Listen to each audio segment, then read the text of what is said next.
Okay, we did it once again. Episode 31 of the Security Bread podcast. And well, thank you so much, Kyle, to join me today. How are you? Doing great. Yeah, thanks for having me. Like I mentioned in some of the social stuff beforehand, I think this is a very unique podcast format of actually discussing relevant cybersecurity news, and also not stuff that's a couple weeks stale, but actually just in the last handful of days here. So I'm excited to get some of your thoughts on this as well. That's great, and thank you so much. And actually, so just give me a second here. So that's great. Hi everyone, and if this is the first time you're watching this, this is just a little project of mine where I invite cool people like this way, yeah, Kyle today, just to have a chat about some recent security news. And first disclosure, this is first of all just for me to find new friends, learn something in the process of the conversation, and hopefully maybe it could be helpful for you as well, if you're watching, if you're listening to this, because you're watching this live on YouTube, but the podcast will be re-uploaded on Spotify, Apple Podcast, and all of those other platforms. So whatever you prefer, you can choose.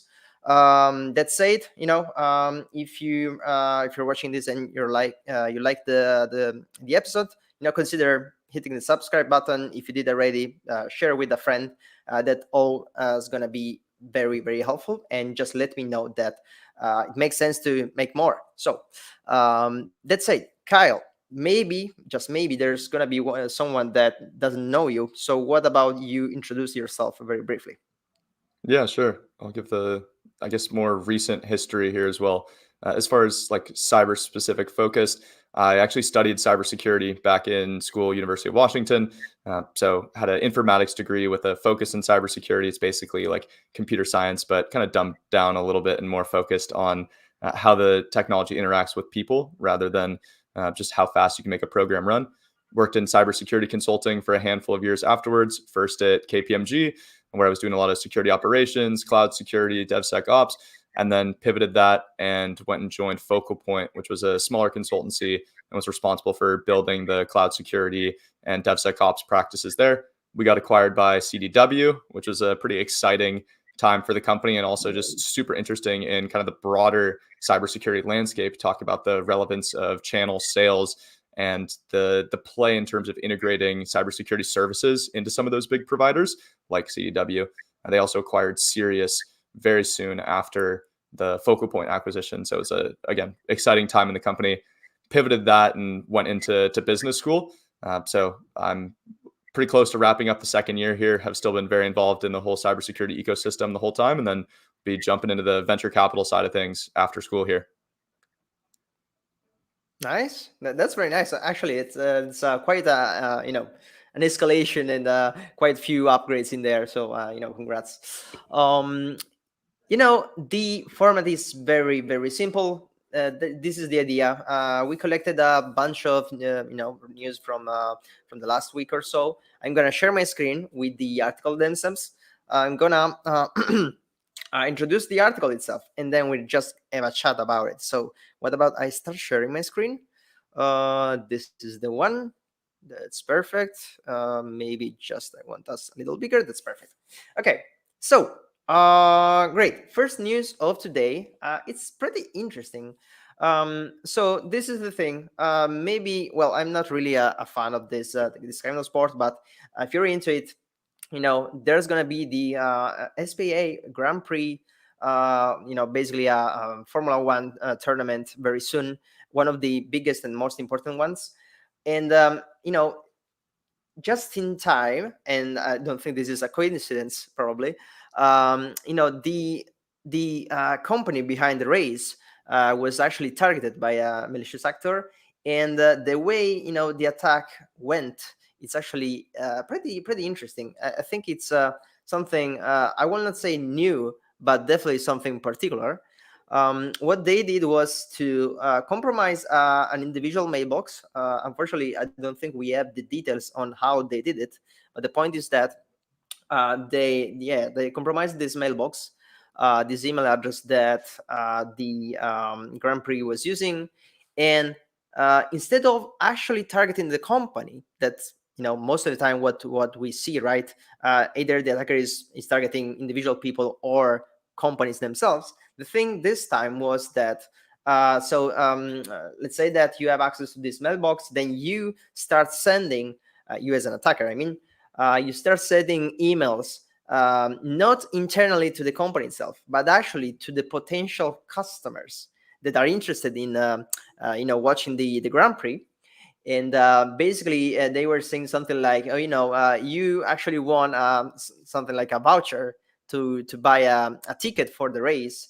Just click in here so you can get your voucher. So once again, phishing attack. And the thing was, massive campaign to target as many people as possible, so to collect as many money as possible from all of them. Now, well, I think that's the input here. That's already pretty interesting, and I see a couple of different topics we could discuss about this. But I will first let you, let me know what were your first thoughts when reading this. Yeah, my first thought was like, oh, just another phishing attack, right? And then I started thinking about some of the mechanics under it a little bit more and realized that it's a little bit more, let's say, like monumentous than that, just because of some of the specific dynamics at play here. I think, first of all, this shows that any organization that has significant like fan influence or just any sort of following from individual consumers actually increases their likelihood of being a victim of a cyber attack, even if like the company itself isn't particularly valuable, right? So think about like maybe an influencer is a good example in terms of extending this in a kind of analogical example, where that person might not necessarily be all that like economically valuable, where like breaching them is going to lead to millions and millions of dollars for the attacker, but they're still at an increased risk of attack because of using them as kind of a jumping off point for their audience and leveraging that trust that their audience has in them, which ties into the second piece when we talk about like different flags that exist for phishing emails, right? So classic phishing training in any sort of organization is, okay, look at who actually sent this email to you, right? If it's like google.hacker.com or something like that, right? Then it's like, okay, this is obviously not coming from Google, so we shouldn't go ahead and trust it. That's always been kind of the go-to flag. You get a suspicious email, you go ahead and look at that URL that it came from, and you can make a determination based off that. This is a good example that shows that's not really enough to go ahead and consider. This came from the legitimate Grand Prix site email address. And so there had to be other signals that users detected, which is much trickier when you think about these aren't necessarily individuals that are trained for cybersecurity awareness. They're just kind of like average consumers. They work at a bunch of different companies, a bunch of different roles. Some of them might be in service industries or individual contractors or whatever that actually looks like. So I thought those two pieces kind of combined led to an actually super interesting dynamic in terms of how this attack sets the stage for just other kind of lessons that need to be learned about how the cyber ecosystem is changing a little bit. Absolutely. And well, you opened a lot of things right now. First of all, well, you said it, once again, we have a phishing attack, right? This is something that probably I have in every episode, but I actually like it because I like to remember, in a market where everyone is always saying, oh, attackers are developing new techniques and they are always more advanced. I don't actually think so, or at least not that. We should not focus on that. The thing is, they're actually using always the same techniques, just slightly adapting them to various scenarios, and they are still effective, which it's a thing. We need to be aware of that. That's the first thing. I'm not gonna go deep dive in that one because I talk about this every time, but you actually made me realize something. that this is actually pretty similar to what we usually see on, when it comes to stealing social media accounts. We Yeah, see this with exactly. Twitter, or sorry, X, a lot recently, where, instead of just trying to jump from, the stolen credential, you try to get access to something else that it's a little more valuable. You just use it because of the credibility of the account itself, and try to target the followers instead of the actual, person that you stole the credentials from. So this is kind of similar, but instead of targeting a social media account, you actually take an email address. And the other thing here is the timing, right? It was perfect because, the event is going to be in few months, so the people interested in definitely would, jump on the opportunity to win the ticket, right? So that maybe could be one of the red flags you were talking about. The thing that, okay, the source, the email address is actually legitimate, but the thing is that, first, this is asking me to click on something that, that should be the first thing at all. The other thing, they are gifting something to you. I'm afraid that most of the time that's not gonna be the case, right? They want to, this is something they monetize, so they want you to pay for it. Even, if it makes sense, I don't know what's the real price of the tickets, so maybe this could be perceived just some sort of discount, and I could kind of understand why someone would fall for it. But yeah, if you're a fan of this kind of event, I understand that you actually lower your attention on something like this. I mean, my point is that anyone can fall for a good phishing attack, even if you're good at spotting the red flags. Yeah, and I mean, another interesting piece about this, though, right, is we've talked about the kind of impact of this attack and some of the different lessons that individuals need to learn, companies need to learn based on it. What we haven't actually talked about is like the impact of this attack from a financial standpoint for these consumers, right? Because Mhm. I'd be very curious to learn how many of these people, even if they put in their banking information, ended up with some sort of like truly negative outcome where, like, if they're inputting banking information into a web portal, that person is either going to try to like log into their bank in the future and like initiate a transfer to themselves. Like, what does the rest of that attack life cycle actually look like? And I think I have at least some level of trust in our financial institutions to block some of those different transfers and like have the basic kind of fraud detection capabilities that are actually in place. So I do think it's worth kind of taking a step back for a second and saying, interesting news based on the kind of attack vector and some of the interesting lessons that this is teaching us, but also what's the kind of end fiscal results to the different consumers? How is this really going to impact the F1 brand? And I would imagine it's probably fairly minimal, but I'll be curious to see if there's any kind of like after um, after event analysis that's released. You're right. I'm well. There's no details about it in the article, Right. and anyone watching this, definitely take your time to do more research than we're doing. Unfortunately, we have limited time.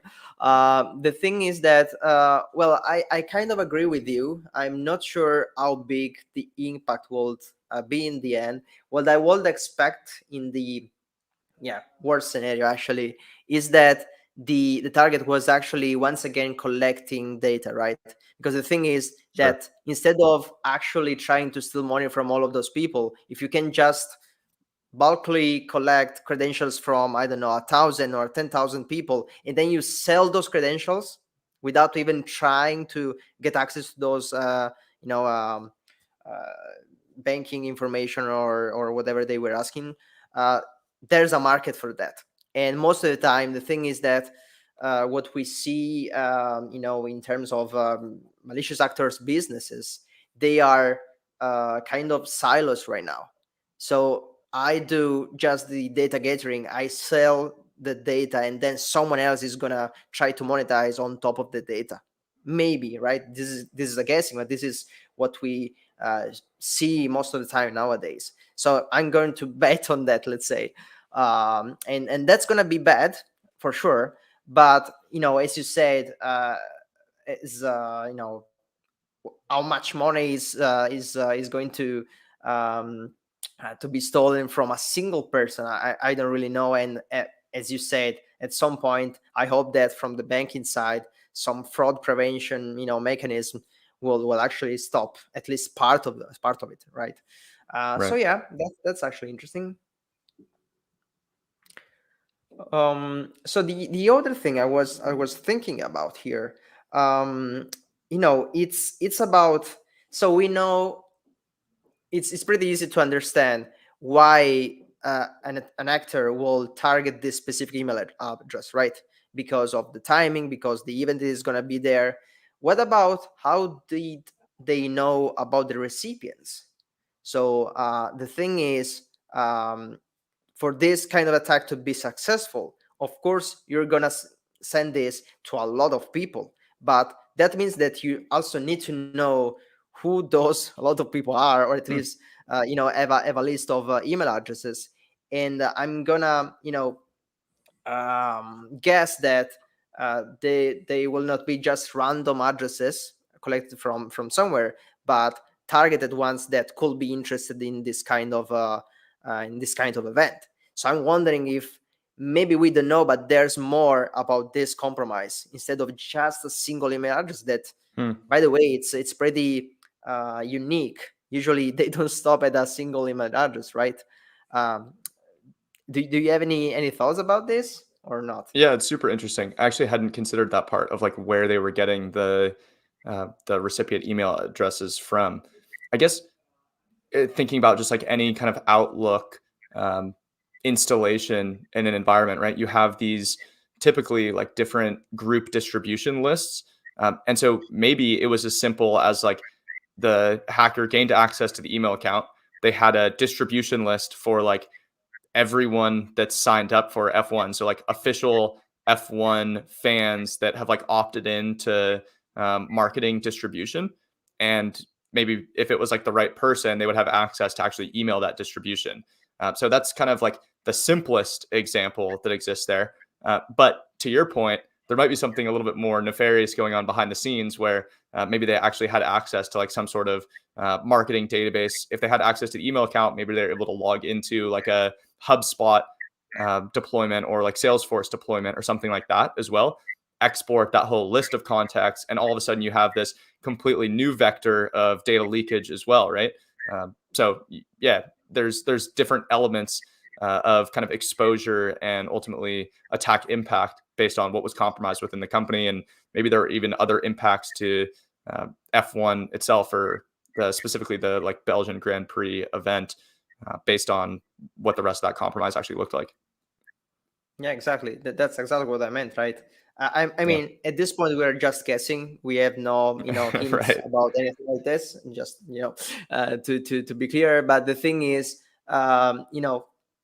it's much worse for the F1 itself. If there's something else that either they are not speaking about because a thousand reasons, just the let's say the image damage that they could have about it, or just because they don't know, which could also be the case, and I would say pretty worse. The fact that it's not about the individual mailbox, rather than maybe an internal database with personal information being involved, with especially in Europe with GDPR and all of that stuff being a big problem. If you include not only the attack itself, but also the potential fees of having personal information stolen. You know, So yeah. that's another really good point though, right? Where like the attack surface in this example is actually more limited by some of that privacy regulation that exists in terms of being able to store contact information for customers, right? So in some ways, GDPR is actually having an interesting side effect of limiting the abuse of that information as well by like attackers that are taking over the the company's resources, as opposed to just like misuse by the company itself in terms of tracking and management? I mean, I'm not a specialist in that area specifically, but I will probably expect that to be one of the goals of such regulation, right? The thing that if you don't, I'm gonna probably misinterpret this or just say it wrong, but the thing is that if you don't need the data, you don't have to store it for a longer time that you actually need it. The thing is that that's also inquires that um, if anyone is going to breach you, you don't have the data, so you cannot lose it, right? So I hope that's one of the purposes, not just not a consequence. Let's say. Yeah, yeah, totally But right. yeah, you're definitely right.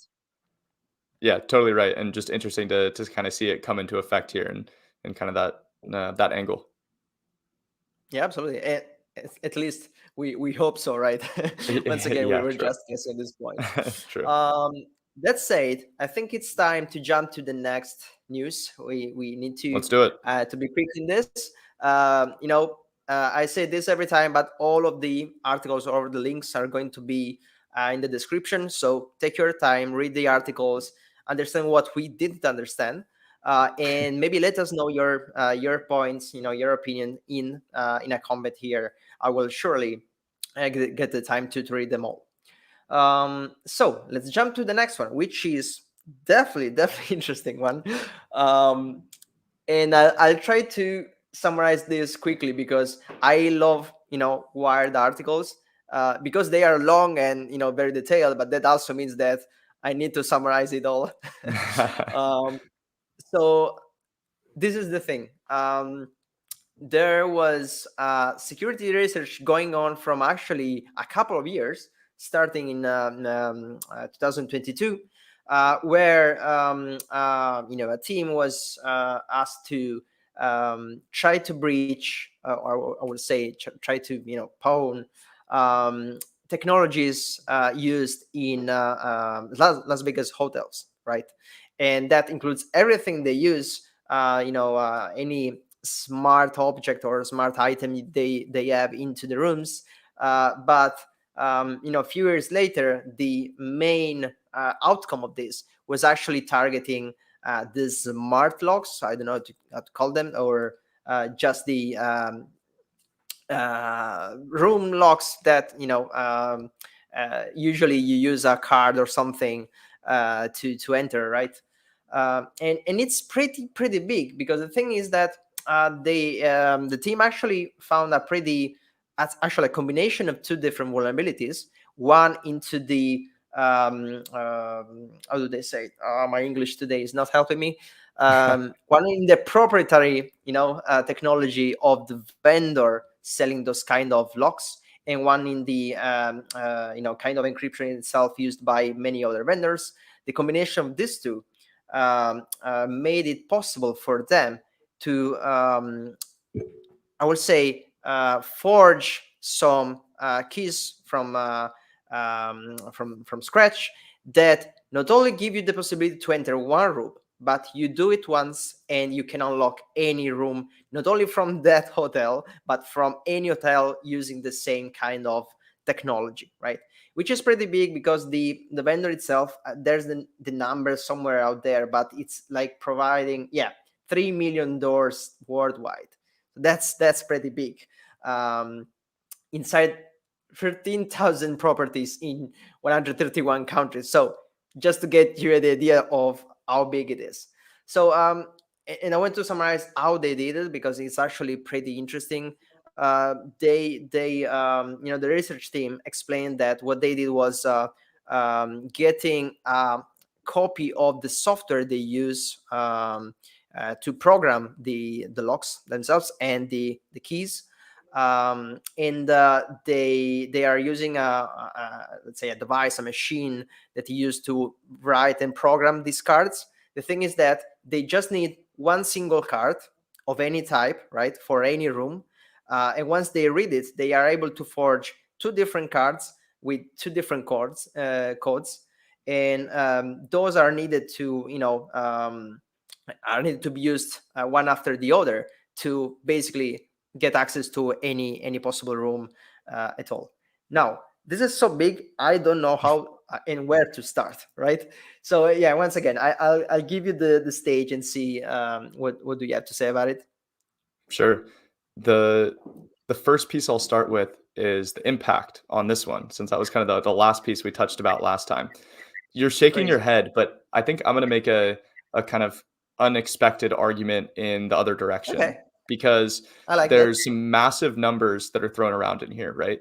3 million doors, 13,000 properties, takes like 3 seconds to actually go ahead and do this. I think one of the things that's really interesting about this attack is it's very physical, and ultimately it's just enabling breaking and entering, right? So you think about like a hacker getting a hold of this kind of information, right? Is that hacker going to start going door to door in different hotel properties, breaking into rooms in like the middle of the night, trying to like steal objects out of that room? I think it's super scary if you think about it from like a hotel consumer standpoint, to say, oh, anyone could open my room in like 3 seconds if they have this kind of technology. And it begs a lot of questions in terms of like hotel security and what kind of technology products are making it into these properties. But I think the real world impact of how this actually plays out is super limited, because it's such a leap from the kind of domain that hackers usually play in terms of being like an online entity, a solely digital action, to then having to take some sort of physical step to have a true kind of payoff from this. And we talked about in the last news example how, okay, maybe they're like taking this information, they're developing this exploit, and then they're selling this to like an organized crime group that then is able to leverage it. But I think that's still pretty far-fetched. And maybe what this is like scariest for, again, as I was kind of thinking through some of these different use cases, would be for like very targeted attacks on specific individuals. So you know that like a high profile person is staying in a certain hotel room, and then based on that, you're able to go ahead and access their room really easily. But like if you're going through an attack with that level of menace and preparation, was the hotel lock on the door going to stop you in the first place? Right. So again, I think it's like super scary at first glance, but then you think through the rest of what the attack cycle would actually look like, and it's maybe more limited just because of how illegal it is in the first place to actually go through and do this. I like that argument so much, actually. Um, let me think where to start about this. So, well, most of all, I agree with you, right? Because I don't like being the one that says, you have to be scared from now on because all of the hotels out there are going to be vulnerable. Okay, that's not the thing. That's not the message that I want to give for sure. When I say big, I think it's big because of how distributed this is going to be, right? How big is the actual attack surface? Because potentially any hotel out there is using this kind of vendor, and potentially any hotel out there is a vulnerable lock. So the thing is that knowing just a single, vulnerability, I potentially get access to any, not all of them, because I don't see why I should have their interest to breaking in all of them at the same time, right? But the thing is, potentially I just get one key, one, let's say, weapon, right? And whenever and wherever I need, I can use this. That said, I agree with you. This is more for very targeted attacks. I'm not gonna say that, okay, tomorrow I get a room in a hotel, and possibly I am the target for such kind of exploitation, because I don't know, I don't have much to give to to attackers probably. But the thing is that if I think about I don't know, journalists working on very sensitive stuff, and uh, someone or some government unfortunately has some high interest in taking that person down. The thing is that from today, right, potentially all the world, I'm not, probably not, just because we don't have the details on how to exploit the vulnerabilities, but most of the process, it's already public. And the technology is really really old. It's from 10 years ago or something, so it's going to be there for still a long time, right? So the thing is that whenever I need it, because a politician or journalist, someone who, who could be an actual target, you know, is not gonna be safe because of that. I know, I understand. This should not be the only security measure in place, and we hope that's not the case. But the thing is that that's one measure less, because we know how to very easily break in. Um, and I think it's very big because of what I said before. Actually, it's not gonna be fixed soon, because Right. it's an hardware thing, and it's everywhere, and it needs time and money to replace all of the locks or to reprogram them, because I actually read you can actually just upgrade the software and reprogram the thing. But in a very big hotel, and maybe in chains where you have 100 hotels, all around the world, it's gonna take months or even years if you actually manage to replace all of them. So that's why I think it's big. But yeah, your point is actually great. Yeah, I think if I'm remembering correctly from the article, they said that like a service technician would have to go room by room Yeah. and like update each individual lock as part of the patching mechanism. So to your point, the timeline for actually resolving that becomes much longer. And that was one of the other things that actually stuck out to me about this article was the whole kind of process of like responsible disclosure, right? So it was first identified in 2022, almost 2 years ago. I think it was late 2022, and the vulnerabilities just now being disclosed more publicly, right? Like this was in the last week, which is super fascinating.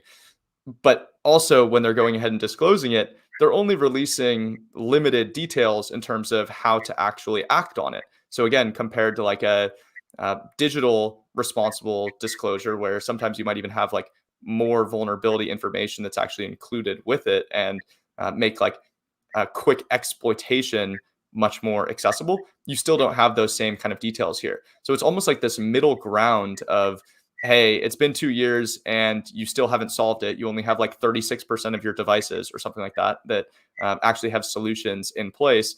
We want you to go ahead and solve and patch those other 64%. But we're also going to do that in a way and kind of encourage that in a way that doesn't expose any of the exploitation information. Kind of an interesting middle ground that maybe gives the company more room to stall and delay some of that updating, just because the exploitation information still isn't available to the public. Yeah. It's I think it's well, you don't see this kind of disclosure very often. Most of the time, you have a date after which you're kind of free to talk about it publicly in details. You can even when it comes to software, you can even publish a POC. They call it. I call it just an exploit anyway. Most of the time, and probably I think the reason is because this is really physical and very potentially, it could cause eventually, physical harm.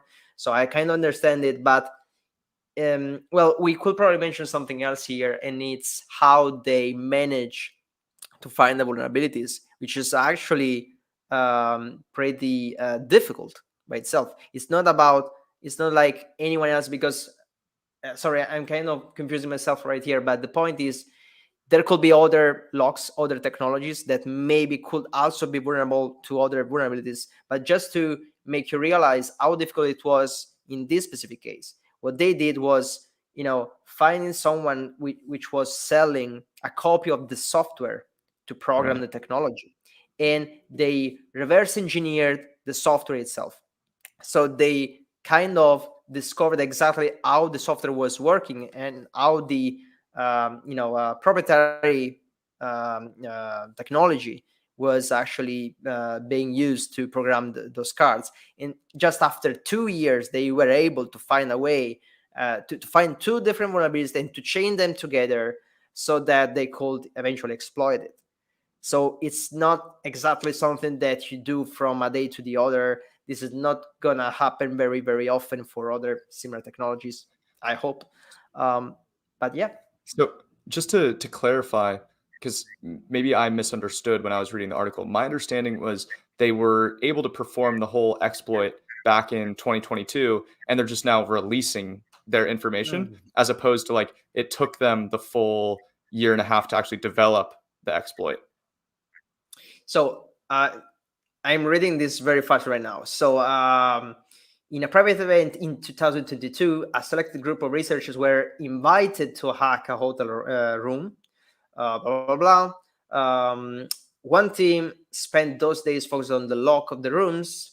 Now, more than a year and a half later, they're finally bringing to light the results of that work. So it's not really clear. It could be that they did it in 2022 and they're just revealing it right now.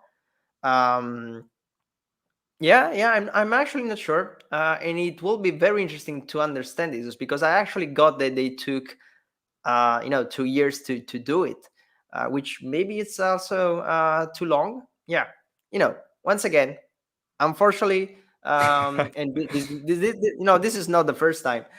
Just reading a news very quickly is not Yeah. enough, and it's always important, of course, to deep dive and to understand this better and understand even more, because maybe this is one news. There's gonna be other 10 different ones talking about the same thing. So once again, you watching this, take your time, find other articles, and maybe let us know what's the right thing here, because Yeah. unfortunately it's quite the time to jump on the next news, unless you had something else on your head about this. I'll What do say you think? I'll say one more closing thought on this, and then we'll Right, keep moving here to the last piece. go on. One of the things this brought to mind was just thinking about the whole like Airbnb ecosystem that exists today. Airbnb, VRBO, all these homes where you have property managers that are trying to build uh, properties that are like accessible at scale, right? So they don't actually have to be involved at check-in. You have a lot of like digital locks that are being used, combination locks, where someone just goes in, enters the code for the key, and then they have access to the property. You never interact with the property manager the entire experience through. There's no like external additional locking mechanisms like at a hotel. So just thinking about the whole like world of potential exploitation that exists there, whether it's through this same kind of mechanism of like exploiting vulnerabilities in the locks, or also just kind of understanding some of the different weaknesses that exist in that whole model. And if you're trying to execute one of these kind of like lock breaking plus breaking and entering kind of combination tactics to make money or for whatever other purpose, just how many more opportunities probably exist in that whole world right now, because they don't have corporate resources that are being used, and it's very much driven on convenience. So just a kind of interesting parallel in terms of the risk factors that exist in that whole side of the world as well. I mean, two quick thoughts about that. Well, first of all, you're completely right. Also, because this is surely not the only way. This is not surely not the only exploit or vulnerability available to kind of get access to a smart lock or whatever. Right. The other thing, though, is what I was mentioning before. An hotel or a chain of 100 of hotels The scale. is going to have the same lock pretty much everywhere, because Right. they buy it from the vendor and it's going to be the same everywhere. For Airbnb, where you have individual people setting up their house around the world, probably they're all going to be different between each other, which is I really have to target that specific house, and really need to target the person that booked that house that day, and then I need to understand, once again, as an attacker, what kind of technology they're using for their lock, and find a vulnerability for that. So I think that's a little more complicated and I agree. more difficult, but yeah, it's a thing. It's a thing for sure. Yeah, I think that's a fair Um, comment. It kind of goes into like some elements of security by obscurity in a sense as well, right? yeah, Where kind it's of. like, okay, I have like something that's kind of unique. It's maybe not inherently secure, but like it's not publicly available to know like what my Airbnb is using. So then therefore it's more safe. So I think like there is something to be said for kind of falling prey to that mindset if like all these different Airbnb property managers are saying, oh, I'm secure because I'm like not using the same system that's employed at like a million different locations if it is less secure. But I agree with you that this is definitely, there's a lot to be said for like the scale of this type of attack and being able to apply it in a lot of different ways. So let's get on to the last article here. Nice. Okay, great. So this is the last one for this episode. Unfortunately, as I said, limited time, guys. Well, I'm not sure if it's the most interesting one, but it's the biggest one in terms of I think awareness. I will say, just because I'll just start to talk about the event itself. So what we're talking about is the Pwn2Own event that is organized by, if I'm not wrong, who are they? Is it Trend Micro? I think it's Trend Micro. Yeah. Anyway, the thing is that this is an event they do. I don't know if it's really every year, but yeah, all around the world in multiple different countries and cities. And it's pretty big. What they do is basically collecting a bunch of the most famous, most common products, softwares, technologies out there, which are used by the biggest vendors.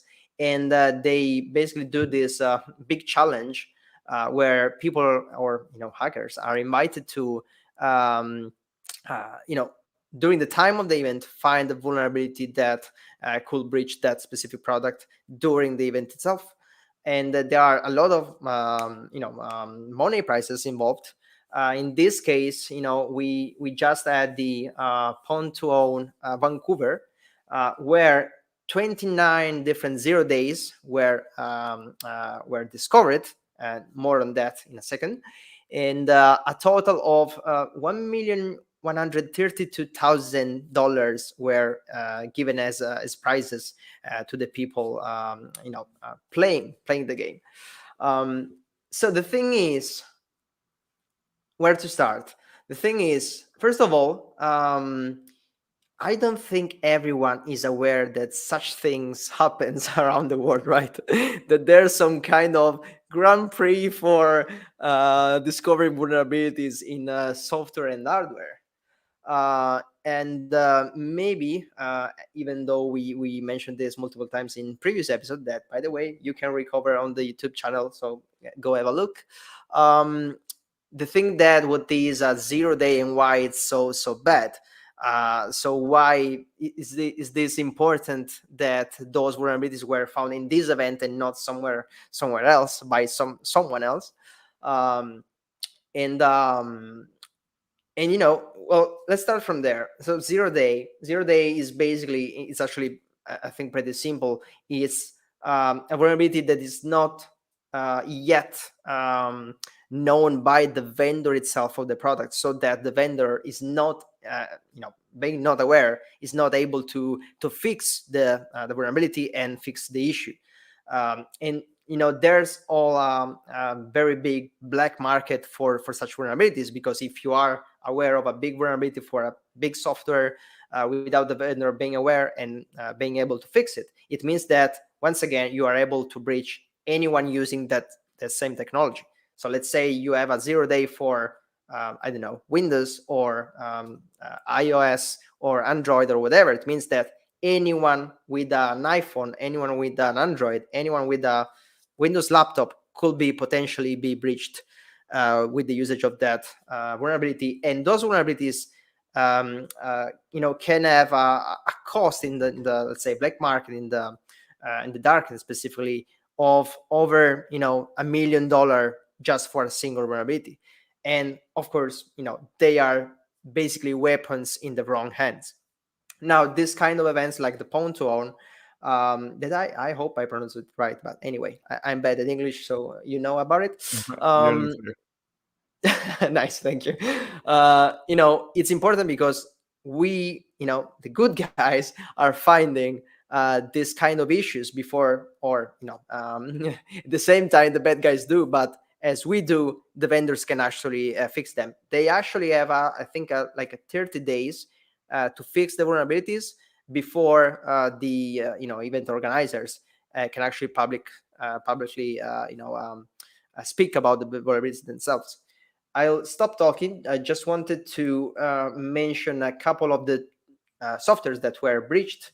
We have most of the operating systems used out there: Windows, Ubuntu Linux, and most of the browsers we use, Chrome, Edge, and also Safari. And someone won even a Tesla car because they actually breached the Tesla car itself, which is pretty cool. So just to give you an idea of how big and now actually important for the industry an event like this could be. Do you agree? Maybe you don't agree. Let's see. I totally agree. I fall under that category that you described at the beginning, where I hadn't actually heard of these events before. Like, obviously at DEF CON or Black Hat, you get a bunch of hackers that come together and they try to like break stuff for fun. You have online bug bounty programs that are just kind of constantly ongoing, but I hadn't heard of these organized, like real bug bounty kind of events. And so I think it's a great way of encouraging this kind of behavior and just leveraging the resources of the cybersecurity community. There's a lot of people that just love doing this kind of thing, and giving them the financial incentives to be able to really like sustain themselves off of a strong performance in this. I looked into the winner, Manfred Paul, I believe was his name. He had the most points. I think he exploited all 4 of the major browsers, so Firefox, Chrome, Edge, and Safari. And from what I was able to find on like X, he doesn't really have like a designation as a like researcher at a certain cybersecurity company. He obviously has like a very strong cybersecurity skill set and background, but I wasn't able to find out who this guy actually was, and he wasn't like some big name security researcher at Palo Alto or whatever else. And so having these kind of events that bring in the skill sets of those types of people and allow you to ultimately make the industry much more secure, I think is an absolutely phenomenal idea. And one of the things we talked about, like the impact in terms of resolution of some of these different issues, how they have 30 days to go ahead and resolve these. We talked a little bit about responsible disclosure already. I saw that Mozilla already resolved 2 of the vulnerabilities within the last couple of days here. So that's like 4 days from finding out through this competition that they had these different 0 days to actually patching them, resolving them, and releasing an update for the browser, which is pretty impressive for a turnaround time to actually be able to make these changes and kind of put them in place in the real world and kind of build that brand trust. So, I actually feel you hit a good point here. Of course, the attention is all on the participants, right? Finding the vulnerabilities, and I personally think they are great. Probably some of the smartest people in the industry, for sure. But I actually think that, of course, if you're going to try to breach my product, I guess companies are actually participating, actually, giving the possibility to do that. So I think it says a lot about all of those companies that joined such event and provided all of the technology that is needed. Tesla provided a car, so not bad. And as you said, also showing how fast and how you're caring about the output, the outcome of such an event, and immediately fixing those vulnerabilities already says a lot about the company itself. Honestly, while you were saying that, I was thinking, maybe I should start using Firefox more. Just because well, it's my software. If I use it, I could be vulnerable or less. And if I see that a company could be a little more careful or just put a little more attention on this kind of stuff, it can change how users and consumers will decide to use your product against something else, or at least I think they should decide on that, for that reason. So that's a great part of the story. The other thing you mentioned, yeah, go on. yeah, no, I was just going to go a little bit further into that piece for Tesla in particular, because I think that's an Okay. awesome specific example here. When I was looking into Pwn2Own a little bit more, again, I hadn't heard of it before you sent me this article. I saw that they had an automaker specific event. It was either earlier this year or sometime late last year. right? So first of all, awesome that they have these kind of like specific events to other verticals, and you're kind of bringing in the right talent for that kind of exploitation and the types of vulnerabilities that would be present in those vehicles. And again, just great in terms of the expansion of these types of events. But two, I think that's a big statement from Tesla to say, like, we're not only going to participate in the auto specific events. I think when you're having the kind of auto specific event, there's maybe some guilt for these different manufacturers that opt to not partake. But when it's just more general, I think there's not that same kind of pressure for an automaker to sign up and submit their car. And I think just thinking about a lot of the ethos, you can say whatever you want about Elon Musk, but when you think about the ethos of like SpaceX, they very much work on this kind of like, let's go ahead and fail super fast and let's make the changes that we need to make. And we're not going to be scared of failure because that's going to allow us to iterate much more quickly. And I think the same can be said for this kind of mentality with Tesla. I'm sure Elon Musk isn't the one making this decision of whether or not they enroll in Pwn2Own, but it shows in the culture of the company that they're saying, hey, we're going to take the risk of like negative PR because our Model 3 has some sort of exploit that could allow malicious takeover of the vehicle while it's driving, and that poses some sort of safety risk. They're saying we're going to put our car out there. Some of these vulnerabilities might exist, and if they do, we want to know about them, and we want to go ahead and solve them. And we're willing to pay extra money, give away these cars, take on the risk of that negative publicity to make sure that we're addressing those and having the long-term vision of the company in mind. I absolutely agree with you. Absolutely. And I think, especially for Tesla, it's, I kind of understand it, right? Because once again, we're moving into physical stuff. We're moving into something that, especially with their cars, with also have, I think, some features regarding, how do you call it? Self-driving. Guiding, self-driving stuff. That's not available in Europe, by the way, but I know they do it. And of course there's a lot of interest in making them very, very secure because also of that. Plus, they have a lot of software in there. It's I think at some point we'll do also some coffee while you're driving. So I perfectly understand that, and yeah, definitely kudos to Tesla for participation to this kind of events. So yeah, well, it really makes it very fancy when you can win a Tesla car at an event like that. So yeah. Oh, then I had another topic in my head. In the meantime, sure. I'll throw another piece out, which is the participation in the event from some of these different individuals, right? So we talked about like Manfred Paul a little bit already. You can see the 4 names on the screen here are these like individuals, right? But further down, they show that Palo Alto entered a team as well, right? So they had their like own security research team go and participate in this. And I think that's just a cool example of kind of bringing the cyber community together. And you have the super established cyber company that's using their security researchers to go and partake in these kinds of events, build the reputation of these events, and yeah, just help build the ecosystem writ large.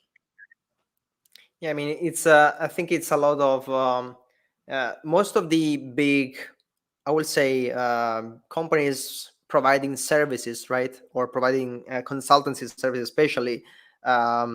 It's of course it's a training, let's say, opportunity for the employees. It's I will say even some kind of benefit, so that the employee is much happier, and it says a lot on the level of skills of your own employees that can participate to these events and find 0 days in just a couple of days, and then you can basically resell it to your customer where you're going to sign a contract. So it's definitely a win-win situation.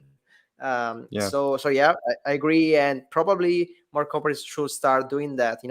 Take that kind of example.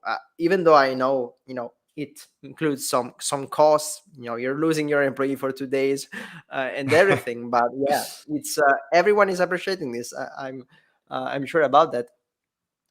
I know And Yeah, I was gonna say I know Yeah, we're coming a little bit close to time here, but there were a couple other quick, interesting things that kind of stood go out to me on, go just on, go on. thinking about this a little bit more.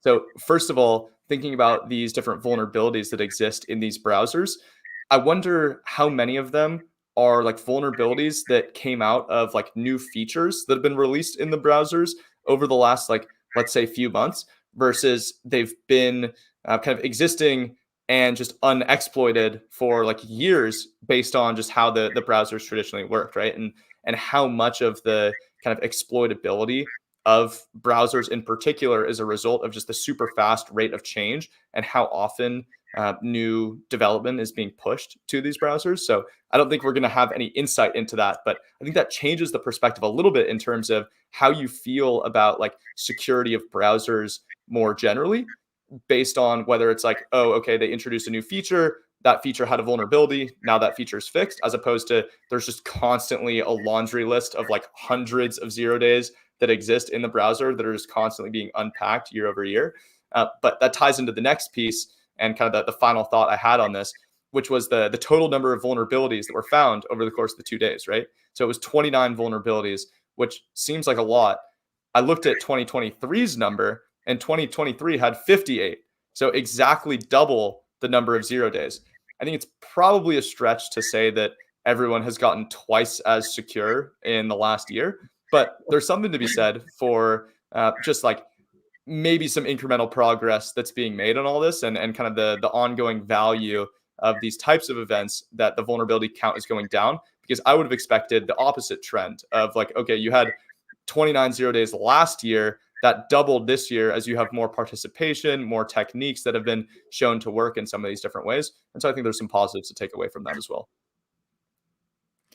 Yeah, I don't know about that. Just yeah, I think there are probably different elements in determining how many vulnerabilities are going to be discovered. I Totally. mean, I don't know how many participants were there. Maybe there Sure. are half of the participants of the last year, but you're definitely right. And regarding the browser thing, I think that's even more true regarding operating systems, because Mm, they include so much many features compared to just, I don't know, 10 years ago. If you compare Windows 11 today to I don't know, Windows XP, it does have so much more code in place that definitely the attack surface is it's incredibly bigger. I'm not sure if it's easier in a small amount of time to find a vulnerability in the oldest part of the code, or just in the new features because they are fresh and less mature. Let's say I don't know. We should probably ask to some of the participants here, but I definitely think they do a great job, because it's not of course this individual event. As you said, before, some of these people are just doing that. They are not really working as a let's say normal company.